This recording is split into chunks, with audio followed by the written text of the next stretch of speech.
All right. Welcome to the One Humanity Writing Collective. Feel free to share your screen. I'm going to stop the share. I'm excited for the Syllblecon 2023 um, presentation.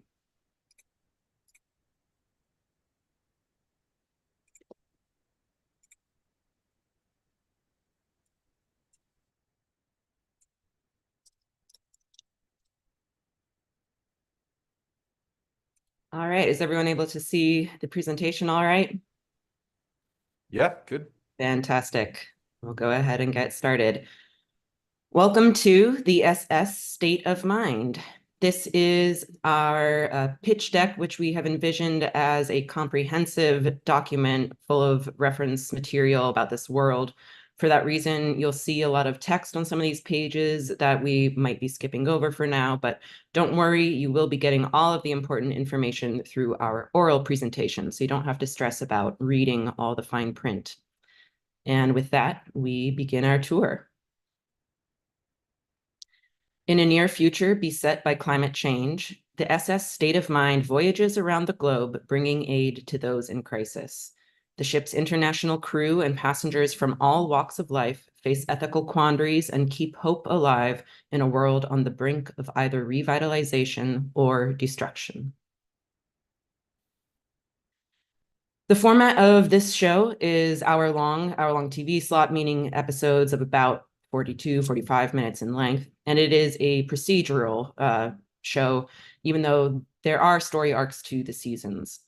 The genre is near future sci-fi dramedy. That ability to pivot from comedy to drama and back is very important to the identity of this show, embracing both sides of that spectrum. And the setting is the year 2070, aboard the ship, the SS State of Mind, as it voyages around the world and confronts the effects of climate change.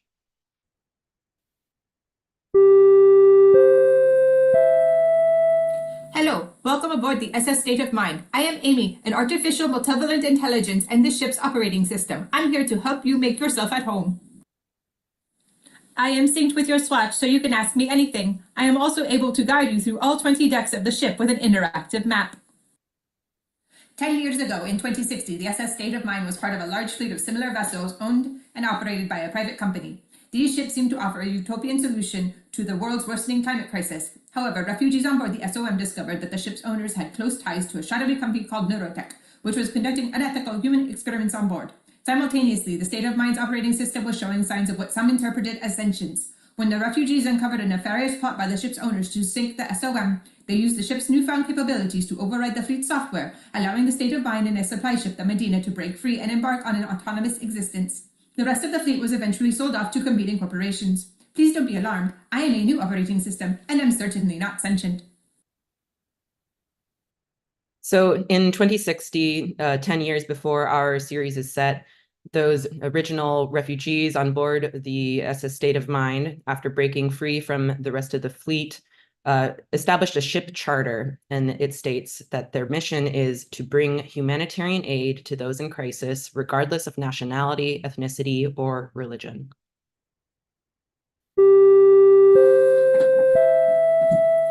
What was the UN takeover? The SS State of Mind's autonomy came under threat from the very beginning. Private companies attempted to bring it under their control, and governments even tried to claim the ship was under their jurisdiction.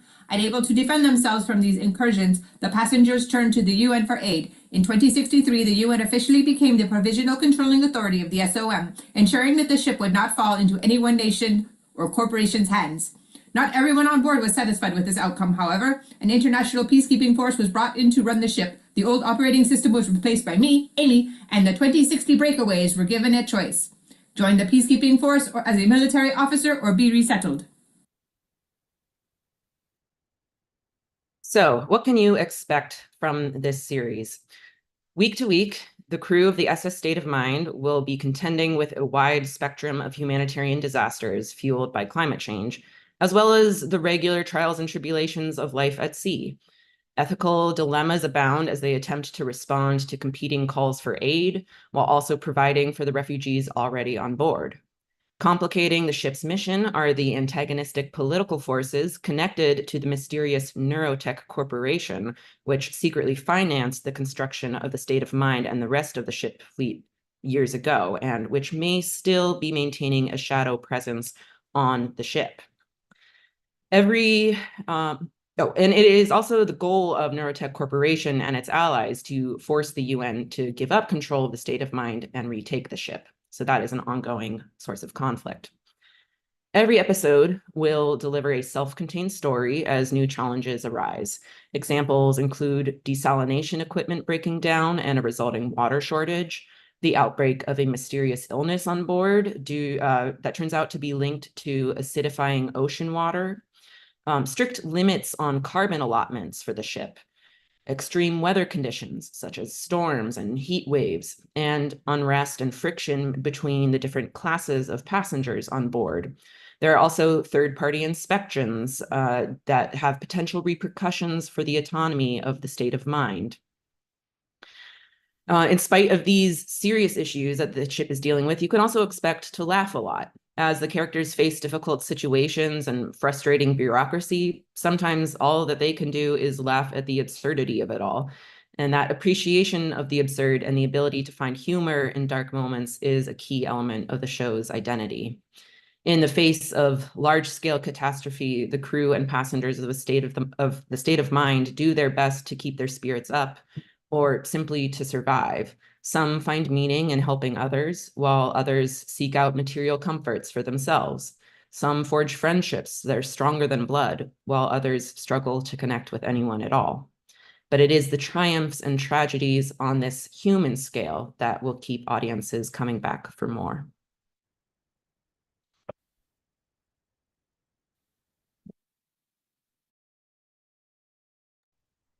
Okay, so some comparable shows that we would want to look at have some great series that have stood the test of time and are still enjoyed today. So first we have MASH, a show that famously ran longer than the war in which it was set. This comedy with a strong ensemble cast often featured plots dealing with humanitarian crises during wartime. These issues were treated with empathy and humor. The witty repartee among the cast members is something we hope to recreate. The Star Trek universe, most notably Next Generation and Voyager, also has many similarities with SOM. Like these series, SOM can run the gamut from dramatic episode to pure comic relief. Side missions and deep dives into different characters are also featured. Finally, we have The Love Boat, which ran for 10 seasons. This contemporary set romantic comedy dealt with the shifting relationships between crew and passengers with plenty of quick one-liners. It also confronted timely issues with society, much as the SOM will. To summarize, an ensemble cast and a witty, timely dramedy with the potential for plenty of tension and conflict.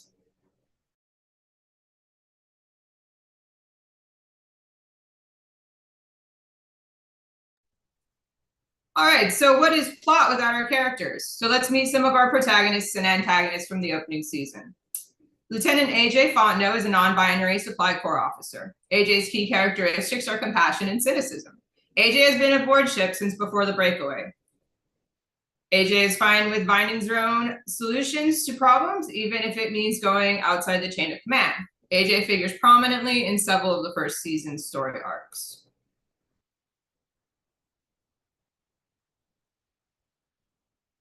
Ren is AJ's best friend. Together, they tend to badger their commanding officer and bunkmate Ronald. Ren is in his late 20s and hails from Australia originally. He has been a victim of Neurotech's experiments, but they gave him a special ability to communicate with the SOM. This ability, its extent and changes, and Ren's emotions surrounding it are explored in potential episodes. Ren's one wish is to find his sister.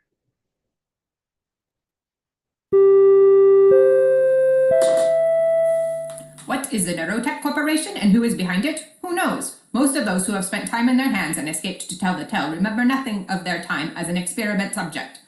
Though Neurotech maintains the image of an ordinary bioengineering firm, under the surface is a different story. Neurotech attracts the subjects, some would say victims, through methods that have been called manipulative and false, and purchases the right of unrestricted access to subjects' minds. No one knows their true goal, and those who are heard from again are often unrecognizable once the experimentations are complete.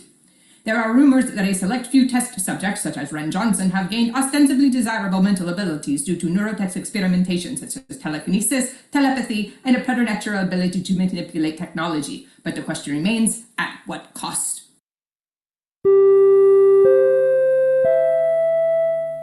Commanded by Candace, the Medina is the SS State of Mind supply ship, and she's waiting for you.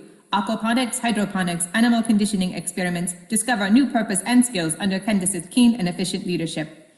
We're looking for just the right people to join our crew. You must be independent and driven, but cheerful and reserved. Candace is a no-drama mama, so watch out. A lack of ties, familial and otherwise, might also be an asset, as you'll spend many long hours working among the fish and kelp. If you'd like to be part of the solution, from food shortages to habitat rehabilitation, then we want you. Come meet your new shipmates, human and animal, on the Medina.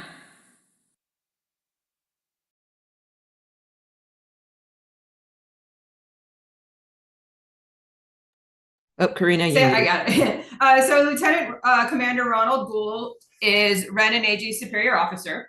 Like AJ, he's willing to work around the bureaucracy if it can get him something he wants. Though he is often the foil to the younger lieutenants, he is also given character arcs to redeem him in the eyes of the viewer, ensuring a fully rounded character, even if he messes things up quite frequently.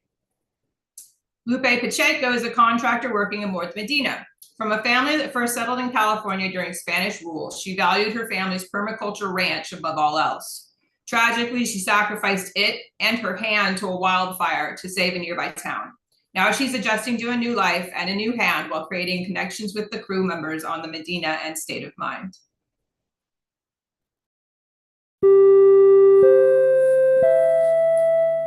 The refugees given passage on the SOM are designated R-18s, refugees with a legally protected status who must be resettled within 18 months. They are the ship's largest population, occupying decks 4 through 11. Some R-18s are allowed the privilege of working in exchange for credits. However, there are not enough jobs on board for everyone. Petty crime is common on R-18 decks, but the most enterprising R-18s have gone a step further and established a thriving black market on board. If picked up as an R-18, expect low-quality food and few modern comforts. Hoping to stay aboard after 18 months? If you're lucky, you could join the UN peacekeeping force, or secure a coveted contractor position. If not, your only chance is to stow away.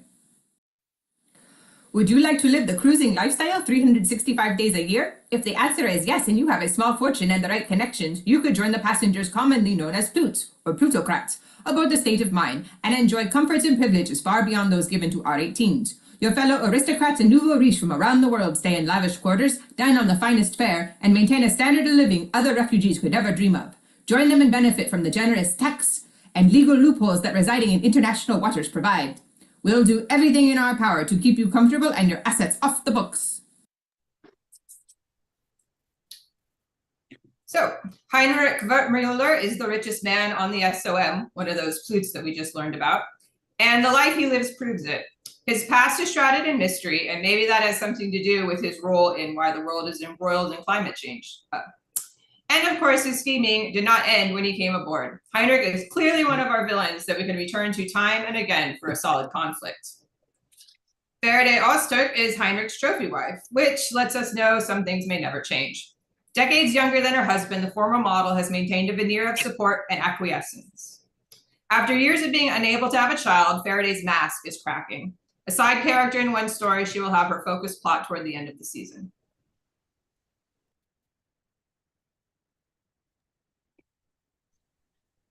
All right, as this is very much an ensemble-driven show, we'd like to introduce you to some of the many other faces on the State of Mind that you will see. They include Captain Beidou, hailing from Ghana. She is the commanding officer of the State of Mind. She's very pragmatically minded, and she commands the respect of her crew without question. She's rather reserved, a bit of a lone wolf, and her pragmatism sometimes rubs some more idealistic crew members the wrong way, such as AJ. And she might know a bit more about the ship's sentience and about neurotech than she first lets on. We also have Lieutenant Freddie Lee from Singapore. He is the chief engineer, and he's a bit of a comic relief character. He's very flirtatious and easygoing, a trickster, a prankster, a jokester. He often joins in on Ren and AJ's schemes, and he's also a 2060 breakaway like them. So he's been on board for a very long time. And he also has long been estranged from his wealthy parents after learning that they had a personal stake in the Neurotech Corporation. We also have Chief Petty Officer Prudence Bergeron. She is the very diligent and loyal ship clerk. She comes from Canada. She is a trans woman who is on the spectrum, and she has really found her comfort zone on board the ship. She knows where everything should be at all times and where everyone needs to be at all times. And she works very hard to keep things in order. We also have Nina Huapaya. She is an indigenous Peruvian woman. She's an R18, one of those climate refugees who's come on board. She's very serious and passionate, as she has a background in community organizing and grassroots organizing in her homeland, and she brings that experience with her on board the SOM, and often is an advocate for the R18s on board, and has established a relationship of trust and mutual respect with the captain. And is perhaps the only person that the captain allows to become emotionally close to her. We also have Commander Zakharova. She's from the Russian Federation. She is the executive officer, meaning she is second in command to Captain Beidou. And she is probably the busiest person on board. She is very harried, always stressed out. So watch out about getting in her way. However, she does have a very motherly and nurturing side to her as well. And she has taken quite a liking to Prudence. Zakharova misses her own children and has sort of taken Prudence under her wing and become a mother figure to her. She's also very talkative, so folks need to watch out about getting her started on one of her favorite subjects, such as her children or the dark days that she remembers from her childhood of Putin's regime. And finally, we have Candice, who is an Aboriginal woman from Australia. She is the head of the Medina supply ship. And she was another one of the 2060 breakaways. She's been with the ship from the beginning. She is a brilliant scientist. She is technologically integrated with the Medina that she lives and works on.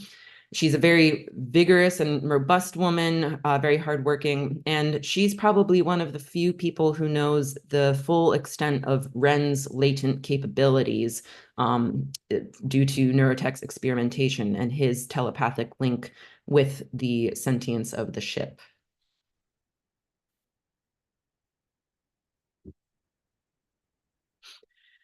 So our pilot episode is entitled "The Bottle and the Baby." As we open, AJ and Ren are on the top deck of the ship. They are practicing their golf drives out into the water using stale dinner rolls as their golf balls because they don't think much of the mess hall food that's available to them. And Prudence is keeping score for them. They're all complaining about the current water rations that are in effect thanks to a malfunctioning desalination system. The ship is days away from a delineated safe zone where it can conduct a filter flush and get its desalination system back online. The reason it has to go to this safe zone is that this flushing of the system is both environmentally hazardous and very much illegal, and there could be severe repercussions if they don't do that flush in a safe zone. While they're there, an urgent summons arrives from Captain Beidou, summoning them to their office for a meeting. The situation that has arisen is that a group of R18s recently picked up in Sonora, Mexico, which is experiencing severe drought, have barricaded the chief engineer, Freddie, in the desalination room, and they are refusing to let him out unless he immediately conducts an illegal flush of the system to restore their access to fresh water. And on top of that, the temperature in the desalination room is rising dangerously due to the malfunctioning equipment, meaning that Freddie's life is in danger. And to make matters worse, as this meeting is underway, they receive word that the nearest safe zone that they were heading to is already at max capacity, and therefore the ship is being redirected to another safe zone, which will add at least a week without water. And the officers fear that if word of this situation gets out, if they can't find another solution, they will have a full-blown rebellion on their hands. So after the meeting lets out, AJ has the idea to requisition brand new desalination filters from the nearby port of LA and Long Beach, rather than waiting to flush the old ones. However, Z needs to get permission for this requisition, approval from Chief Supply Officer Ronald. And Ronald will not approve the requisition unless he gets something. And what he wants is a bottle of rare fine scotch. And AJ knows exactly who has such fine scotch aboard. So Z visits the luxurious cabins of Heinrich Wertmüller, the plute, and requests a bottle from his collection. And AJ expects that this will go pretty smoothly because the plutes must be missing fresh water just as much as everyone else. However, while AJ's there, Z learns that the plutes have a private water supply of their own, and therefore Heinrich Wertmüller is unwilling to part with his precious and very valuable scotch. So AJ leaves disappointed and angry about the situation. So Ren ends up hacking into the cabin's security system and simply steals the bottle instead. So Ronald gets his scotch, gives approval. AJ and Ren go ashore in Long Beach to get the filters. While they are at the port, they encounter a host of undocumented refugees there awaiting deportation. When the refugees see them, they beg to be allowed on board the State of Mind because this ship has quite an international reputation. And tragically, in the excitement and commotion causes a crowd crush. In the midst of this chaos, one of the refugee women shoves her infant into AJ's arms before disappearing into the crowd. So AJ and Ren return to the ship with the filters and with this baby. AJ feels quite conflicted about this child's fate, given their own experience being raised in foster care in Louisiana. Ultimately, in order to keep this undocumented child safe, AJ decides to leave her with Ferida Ozturk, Heinrich Wertmüller's wife, because she has tried unsuccessfully in the past to have a child of her own. So Ferida takes the child in. The new filters are installed and the desalination system comes back online that night. News of the fresh water sweeps through the ship and there is much rejoicing. But then from the decks, a light is visible in the east, but AJ realizes that it's far too early for the sun to be rising already. And the celebrations die down as everyone realizes what they are seeing, the glowing of the raging wildfires along the drought-stricken coast of California. And that ends our pilot episode. So the rest of the story for the season. This first season focuses on the crew and passengers as they are responding to various climate crises around the globe in different locations. They will visit different ports, different cities, different countries over the course of the season, including, for instance, New Orleans, which, despite the disintegration of the Gulf Coast, has become a fortress of resilience against climate change, thanks to a very innovative canal system crisscrossing the city. After the events of the pilot, AJ and Ren go to Freddie, the chief engineer, and have him 3D print a replica of this priceless scotch bottle that they used to bribe Ronald. And they give him the duplicate while keeping the real thing for themselves because they realize that such a valuable scotch may prove an invaluable bargaining chip down the line. The ship then heads to Hawaii to help prepare for a devastating storm surge, but Amy, the operating system, begins acting erratically and redirects course to the mysterious island of Esperanza, where Ren disembarks to search for his long-lost family after receiving some clues that his sister may be on this island. So over the course of the rest of the season, AJ struggles with Ren's departure. Ferida Ozturk faces hard choices as a new mother, such as whether to remain with her husband.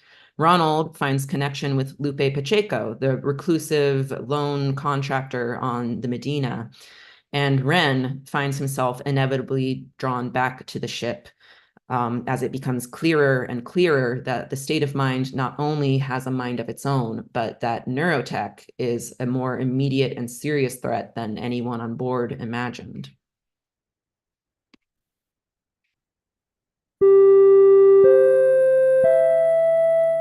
This concludes our tour. I hope you have enjoyed your time aboard the SS State of Mind and will visit us again soon. Good night.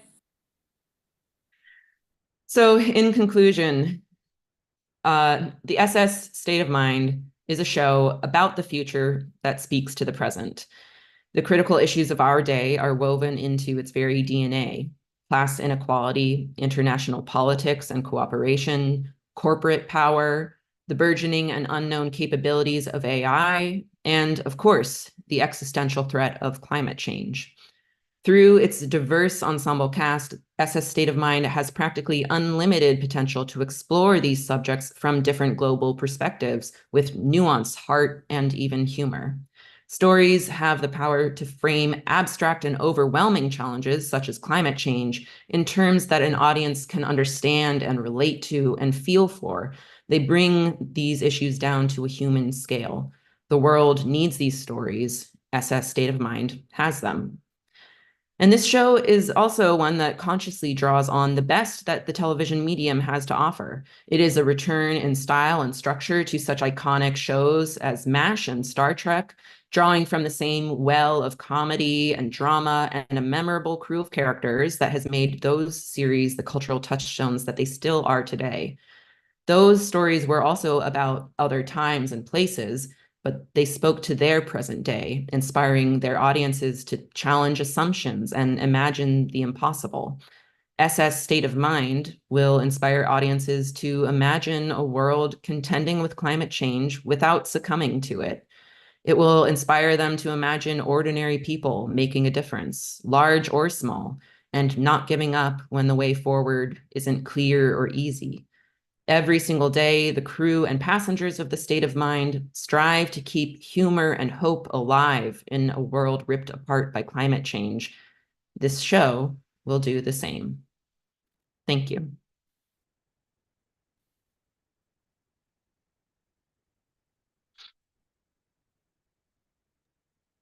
Incredible, incredible work. The One Humanity collective.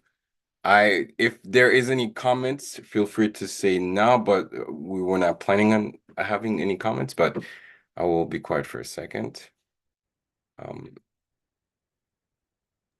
No, I Yep. thought very clear. Good job.